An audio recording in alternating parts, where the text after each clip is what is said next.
আজকে ভোট জমা দিতে গিয়ে এমন হয়রানি হবে ভাবতেও পারিনি। হ্যালো গাইস, কেমন আছো সবাই? আশা করি সবাই অনেক ভালো আছো। আমি আজকে যাচ্ছি ভোট জমা দিতে। ভোট জমা বনগাঁয় বিডিওয় নেবে, তাই আমি যাচ্ছি বনগাঁয় বিডিওয়। কিছুক্ষণের মধ্যে পৌঁছে গেলাম। একটা ভোটার লিস্ট আনা হয়নি, তাই এখান থেকে তুলে নিলাম। নেওয়ার পর জমা দিয়ে চলে যাচ্ছি বাড়ি। এখান থেকে হেঁটে যাচ্ছি বাস ধরার জন্য। বাস পেয়ে গেলাম, বাসে করে চলে যাচ্ছি বাড়ি। কিছুক্ষণ বাসে বসে থাকার পর চিনিলির মোড় পৌঁছে গেলাম। তারপর এখান থেকে সাইকেল নিয়ে চলে আসলাম বাড়ি। আজকে পায়রাগুলো ছাড়া হয়নি, তাই আমি চলে যাচ্ছি উপরে পায়রা ছাড়তে। পায়রা ছাড়ার পর এখানে দুটো গিরিবাজ পায়রা উড়াচ্ছি এখন। এই যে দেখতেই পাচ্ছ, দুটো গিরিবাজ পায়রা উড়ছে। তারপর ফুল গাছে জল দিয়ে চলে যাব মাঠে।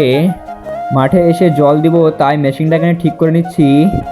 আজকের ভিডিওটা এই পর্যন্তই, দেখা হবে নেক্সট ভিডিওয়।